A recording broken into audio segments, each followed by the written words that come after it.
Vedrai che si può fare. Mandaci una mail all'indirizzo spot@radiopadania.net. Con Radio Padania si può fare.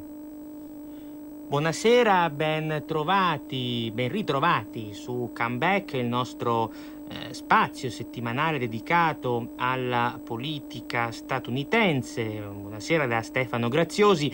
Questa sera stiamo cercando, partendo dal famoso endorsement di Trump a Giuseppe Conte lo scorso agosto, stiamo cercando di capire due cose. La prima, quanto questo endorsement, quale valore questo endorsement abbia, e abbiamo cercato di dare una risposta nel corso della prima parte di questa trasmissione. In questa seconda parte cerchiamo di capire da un punto di vista più strutturale, che vada appunto al di là del semplice rapporto tra Trump e Conte, quanto questo nuovo governo italiano, governo giallo-rosso, abbia effettive possibilità di convergere con gli Stati Uniti d'America. Se volete intervenire, il numero da fare è 02 66 20 35 29. Dicevo, da un punto di vista generale, andiamo a vedere nello specifico quali sono stati e quali sono i rapporti che le due forze attualmente al governo, in realtà adesso con la scissione di Renzi dovremmo dire tre, no, perché c'è anche l'EU, ma adesso l'EU lasciamolo un attimo fuori, diciamo le forze principali quantomeno, quindi PD e Movimento 5 Stelle. Per PD continuiamo a considerare un attimo anche Renzi. Dicevo che tipo di rapporti hanno avuto in questi ultimi anni con gli Stati Uniti. Indubbiamente, lo dicevamo all'inizio della trasmissione, il primo atto formale di questo nuovo governo, è stato decreto sul Golden Power, e questo è un dato di fatto. Però quanto c'è, ripeto, di effettivo e di strutturale al di là del dato temporaneo? Dicono che c'è una telefonata, prego. Pronto? Buonasera. Sì, ciao, buonasera. Michele Milano. Prego. Io concordo moltissimo su ciò che dici te, però tante cose non le capisco a livello, non dico di Lega, ma come cittadino, nel senso, va bene il sovranismo, però non è giusto che dobbiamo mangiare, fare affari solo con chi vuole l'America. Cioè, abbiamo tante aziende dell'Emilia, del Veneto, non solo, che hanno chiuso. Cioè, se questo è sovranismo, ragazzi, e l'endorsement non è altro che la pacca sulla spalla, se così vogliamo dire. Cioè, io penso che pagare 80 milioni di euro al giorno alla NATO non è uno scherzo, potremmo farci tante belle cose. Questo è un sovranismo, secondo me, che dovremmo spingere, non far finta di fare la guerra e poi nascondendoci, insomma. Chiarissimo. Tutto giusto tutto ciò che dici, per carità di Dio. Ciao, ti ascolto con interesse. Grazie mille. Allora, io mi preme dire una cosa. Io sto cercando di fare, come dire, il più possibile, poi nel limite del possibile, un'analisi dei dati di fatto. Cioè, io non sto dicendo, indipendentemente adesso dai governi, l'Italia deve per forza andare con gli Stati Uniti contro la Cina. Posso avere delle idee personali che però, per carità, non hanno, come dire, non hanno un certo valore di infallibilità, figuriamoci. Dico, attenzione, questa è una strada a livello geopolitico, quella di una scelta maggiormente magari filocinese, che è sul piatto, vedremo se andrà avanti, ma c'è. E questo poi ovviamente ha delle ripercussioni, ha delle conseguenze. Quello che diceva il radioascoltatore è giusto, io in parte anche, se vogliamo, lo condivido, però dobbiamo anche tener presente che l'Italia è un paese che ovviamente non è un paese enorme, e quindi deve poi fare inevitabilmente i conti con quelle che sono le dinamiche della geopolitica. In questo momento lo scontro a livello internazionale è tra Stati Uniti e Cina, tra Washington e Pechino. Con tutto poi quello che in qualche modo, questo scontro va a comportare per l'Italia dal punto di vista politico e dal punto di vista ovviamente economico. Quindi io questa sera mi sto limitando, a cercare di evidenziare alcuni dati di fatto su come la politica estera italiana, che tutto sommato, pur con qualche contraddizione talvolta, con un po' di freno a mano altre volte, eccetera, è stata abbastanza filoamericana, possa pian piano avvicinarsi ad un altro blocco. Poi il giudizio di valore su questo spostamento si può fare magari un'altra trasmissione su questo, ma non è stasera mia intenzione affrontarlo. Mi limito in qualche modo a dire, perché un altro grande tema è appunto questo, cioè una parte della stampa italiana ha sostenuto che con quel decreto legge sul Golden Power con cui il nuovo governo ha esordito nei fatti, quasi implicherebbe un ritrovato improvviso asse tra Roma e Washington. Allora, io questo non dico che contesto, ma metto in dubbio. Poi, ripeto, il giudizio di valore sulle scelte, quello io questa sera, non ci voglio minimamente entrare. Però il tema è capire dove l'Italia in qualche modo sta andando rispetto agli Stati Uniti, perché indubbiamente è vero che gli Stati Uniti sotto alcuni aspetti possono anche, rappresentare qualche elemento non propriamente positivo nei confronti dell'Italia, però dobbiamo sempre tenere presente che l'alternativa è la Germania, l'alternativa è la Cina, e di questo appunto cerchiamo di parlare in questa seconda parte della trasmissione. E concludendo nella risposta all'ascoltatore, non era nel governo giallo-verde quantomeno la prima volta che la politica estera italiana cercasse di giocare di sponda con gli Stati Uniti e un tempo addirittura anche con la Gran Bretagna, proprio per tutelarsi in qualche modo dall'asse franco-tedesco, in un certo senso, per capirci, o magari dalla sola Francia ancora prima. Penso al governo Berlusconi II, penso, andando a ritroso, addirittura ad alcuni governi della Democrazia Cristiana negli anni 60. Quindi questo tipo di dinamica già in qualche modo c'era. Comunque, tornando a quello che stavamo dicendo prima, dobbiamo notare una serie di elementi che testimoniano una forte vicinanza sicuramente di questo governo attuale alla Germania e di una parziale vicinanza nei confronti della Cina. Di Maio, per capirci, che adesso attuale ministro degli esteri, Di Maio non solo, come dicevo prima, è stato tra i principali esponenti del vecchio governo a rivendicare la nuova via della seta, la firma di quel memorandum lo scorso marzo, ma se andiamo a vedere la composizione del suo staff alla Farnesina, il capo di gabinetto di Di Maio è l'ambasciatore Sequi. L'ambasciatore Sequi, che è stato appunto, anzi l'ambasciatore d'Italia a Pechino, ed è stato tra i principali promotori proprio per far entrare l'Italia, per far accedere l'Italia al progetto cinese della nuova via della seta. Anche qui, per tornare un attimo a rispondere al radioascoltatore, io non sto dando un giudizio di valore.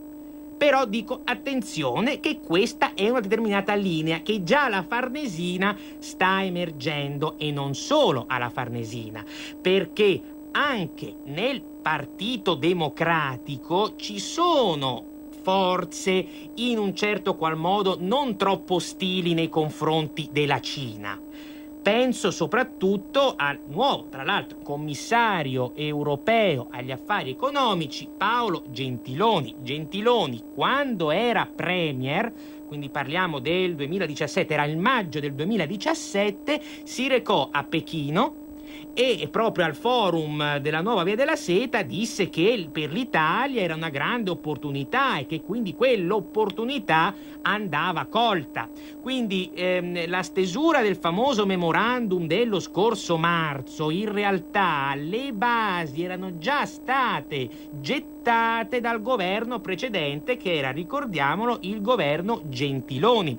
Quindi questo non vuol dire poi, ovvio, che allora abbiamo a che fare con un governo che che domani abbandonerà totalmente Washington e si darà totalmente armi e bagagli alla Cina. Non è che ovviamente dico questo, però c'è un progressivo avvicinarsi a Pechino che nel medio e lungo termine può appunto portare a un'irritazione da parte degli Stati Uniti. È vero che c'è la questione del 5G, ma la questione del 5G non è l'unico elemento, come dire, di attrito oggi tra gli Stati Uniti e la Cina. C'è anche tutta, e forse soprattutto, c'è anche tutta una questione di tipo commerciale alla base. Voi lo sapete, qui ne abbiamo parlato spessissimo. Trump ha un problema enorme dal punto di vista commerciale con la Cina, c'è una guerra dei dazi che va avanti dal luglio del 2018, quindi abbiamo abbondantemente superato l'anno e questa guerra per Trump è fatidica, tra le altre cose, per un problema di politica interna, perché se Trump perde questa guerra commerciale con la Cina, o comunque non riesce a portare a casa qualche risultato positivo per gli Stati Uniti, lui le elezioni del novembre 2020 probabilmente le perde.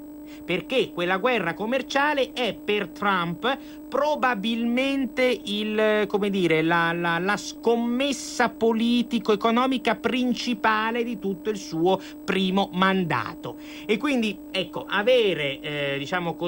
spalleggiare molto la Cina dal punto di vista commerciale, questo può avere poi delle ripercussioni non eccessivamente positive in quelli che sono poi invece i rapporti transatlantici. Però, come vi accennavo, la Cina non rappresenta l'unico elemento problematico, perché più che la Cina, abbiamo a che fare con la Germania. Esattamente come con Pechino, Trump nutre un certo astio nei confronti di Berlino. Anche questa non è una cosa nuova. Il consigliere al commercio di cui Trump dispone, Peter Navarro, che è un protezionista di ferro tra le altre cose, ha costantemente negli anni, quindi anche prima di entrare nell'amministrazione Trump, ha costantemente sostenuto che i rivali principali degli Stati Uniti dal punto di vista commerciale sono appunto la Germania da una parte e la Cina dall'altra. Quindi in realtà la Cina rappresenta un problema nei rapporti transatlantici, un ostacolo, ma la Germania rappresenta un problema ancora maggiore sotto questo aspetto. E la vicinanza dell'attuale governo nei confronti di Berlino, è fuori discussione, un dato talmente oggettivo, conclamato, che non necessita di spiegazioni né tantomeno di dimostrazioni. Tra l'altro non dobbiamo dimenticare che PD e 5 Stelle abbiano sostenuto l'elezione della presidentessa attuale della nuova Commissione europea, Ursula von der Leyen, quindi una figura che è espressione in qualche modo di Angela Merkel e quindi ovviamente della Germania, una figura che tra l'altro la Casa Bianca non apprezza troppo, non solo perché espressione dell'asse franco-tedesco, non solo perché è espressione di quel potere tedesco sull'Europa che Trump in un certo qual modo talvolta cerca un po' come dire, di scardinare, ma anche perché la von der Leyen è stata, ricordiamoci, con la Merkel, ministro della difesa dal 2013 al 2019. Qui è stata ministro della difesa per tanto tempo. Perché dico che questo è problematico nei rapporti con Trump? Perché Trump, da quando è sceso in campo nel 2015 in America per le primarie repubblicane di allora, Trump ha sempre attaccato la Germania, non solo sul fronte del commercio, come dicevo prima, settore automobilistico, eccetera, ma l'ha attaccata anche sul fronte della NATO. Perché ha sempre detto, e continua a dire Trump, la Germania in realtà spende troppo poco in difesa, partecipa troppo poco alla NATO, e quindi è ovvio che la von der Leyen, in quanto ex ormai ministro della difesa, sotto questo aspetto ricade un po', no? Se vogliamo, come il principale o tra i principali bersagli di questa critica che Trump muoveva e in un certo senso continua a muovere contro Berlino.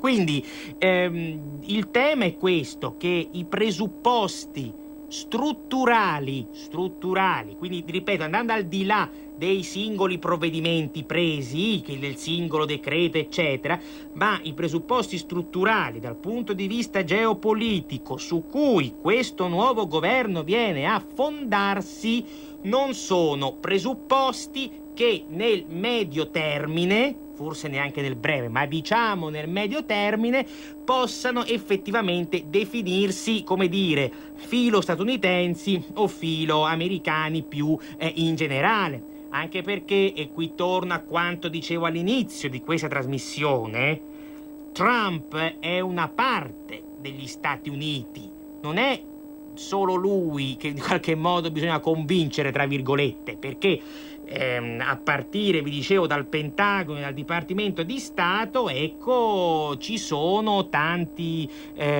figure, tanti settori dell'establishment che in qualche modo non vedono troppo di buon occhio eventuali convergenze di alleati proprio con la Cina. Quindi questo non vuole poi essere, come dire, una previsione sul futuro, nessuno ha la palla di vetro, magari andranno d'accordissimo con Trump, io questo non è che posso ovviamente saperlo, ma ecco, studiando e analizzando quelli che sono i presupposti di base da cui questo governo parte, le scelte effettuate, diciamo così, anche in ruoli apicali di questo governo, vi citavo prima il capo di gabinetto di Di Maio, oppure sotto certi aspetti lo stesso Gentiloni alla Commissione Europea, ecco, questo tipo di...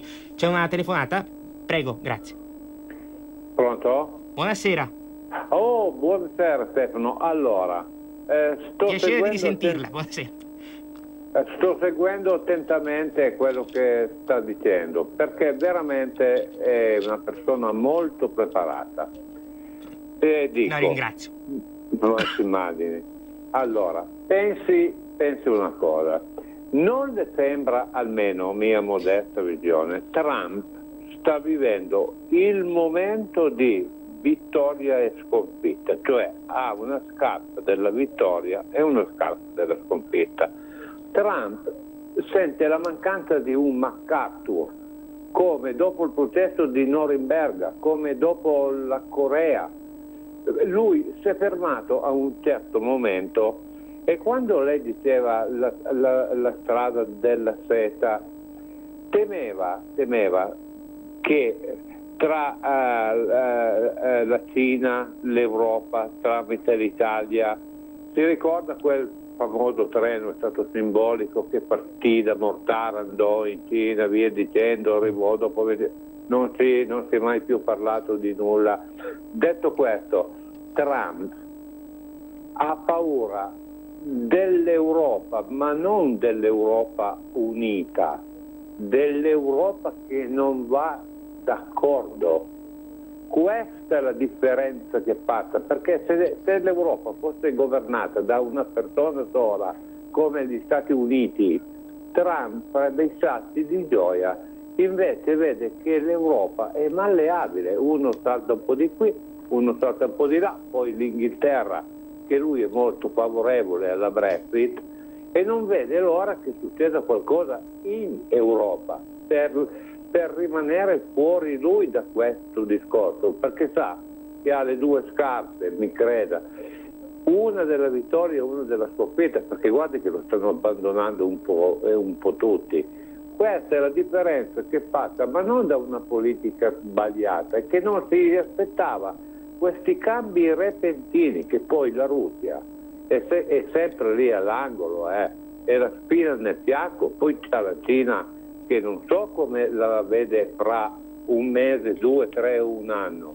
Ecco, questa è la differenza che passa con Trump, perché sa di non avere dei governanti in Europa stabili. Questa è la differenza che passa. Grazie mille. Grazie. A lei. No, è un'analisi sicuramente interessante, perché tra l'altro questo non è c'è un'altra? Ok, rispondo dopo. Prego. Pronto? Prego, buonasera. Sì, pronto, buonasera. Facciamo un po' di fantapolitica. Sì. Che distanza c'è tra la Russia e gli Stati Uniti? Quanti chilometri li separano? Lei lo sa? Mi dica. Non moltissimi. No, 3 chilometri. Nello stretto di Bering 3 chilometri. Certo. Le isole di Diomede sono divise in 2 e sono a 3 chilometri l'uno dall'altro. Allora immaginiamo un'alleanza USA-URSS con l'Europa che fa da portabandiera. Controllerebbero la metà del globo. Affinità religiose, affinità di colore di pelle, affinità di tutti i tipi, non vedo perché non farla. Ci aveva provato Berlusconi a suo tempo a Pratica di Mare, quando fece l'incontro Putin con il loro presidente degli Stati Uniti. E quella era un'idea geniale. Avrebbero scacciato cinesi, africani, arabi e tutto qua. Mi faccio sapere il suo pensiero. Chiarissimo, grazie. Allora, parto da questa seconda domanda, anche perché il tempo mi resta a disposizione è breve. Trump non è un mistero, che da sempre, da quando era in campagna elettorale, vuole aprire alla Russia. E vuole aprire alla Russia proprio in funzione anticinese. La Russia si è avvicinata alla Cina a partire dal 2014 soprattutto, cioè da quando c'è stata la crisi ucraina e quindi c'è stato, come dire, l'allontanamento rispetto all'Occidente, tanto dall'Unione Europea quanto dagli Stati Uniti. Trump oggi vorrebbe recuperare quel rapporto, che poi in realtà, insomma, dai tempi della guerra fredda non c'è mai stato troppo, anche se ci sono stati momenti di disgelo, però Trump ha un problema di politica interna, perché molta parte dell'establishment di Washington, dal Congresso all'esercito, a tanti altri settori, non vuole questo disgelo, non vuole questa distensione, perché continua a considerare la Russia un nemico come fosse l'Unione Sovietica. Trump, dal canto suo, ha i suoi problemi, ogni tanto riesce a fare qualche passo verso Putin, qualche volta non gli riesce. Se voi vedete alcuni dossier internazionali, come ad esempio tutta la questione iraniana riesplosa negli ultimissimi giorni, da sabato, vi dicevo prima, quello è un altro ostacolo, perché è ovvio che l'Iran, che è alleato mediorientale della Russia, provoca, le reazioni di chi a Washington non vuole il disgelo nei confronti di Mosca e dice: caro Trump, vedi, tu vuoi aprire alla Russia, ma la Russia è vicina all'Iran e quindi tu vuoi in qualche modo spalleggiare uno dei nostri peggiori nemici. Quindi è questo tipo di dinamica che viene in qualche modo a crearsi. Quindi Trump sul problema della Russia ha più problemi di carattere interno che estero, e lo stesso vale per Putin, perché Putin vorrebbe anche lui aprire agli Stati Uniti, ma anche lui deve fare i conti con i suoi falchi anti-americani, e vedremo quello che succederà nei prossimi mesi e nei prossimi anni. Concludo cercando di dare una risposta breve alla precedente questione, alla prima questione. Il problema di un'Europa che abbia un centro di potere, come dire, effettivo e riconoscibile, è un problema che gli Stati Uniti si pongono da tanti anni. Già Henry Kissinger lo diceva tanti anni fa, dice: quando telefono in Europa non so mai a chi telefonare, quindi questo è senz'altro vero. Trump però ha un problema con l'Europa e questo problema si chiama Germania, lo dicevamo prima. Quindi il problema per lui è il surplus commerciale tedesco, oltre che la questione della NATO, e questo ovviamente lo porta ad avere una politica estera, diciamo così, non dico aggressiva, ma sicuramente non troppo arrendevole verso l'Unione Europea, che lui percepisce, non del tutto a torto, come monopolizzata dalla Germania, per l'appunto. Io per questa sera vi saluto e vi do appuntamento a martedì prossimo. Una buona serata da Stefano Graziosi.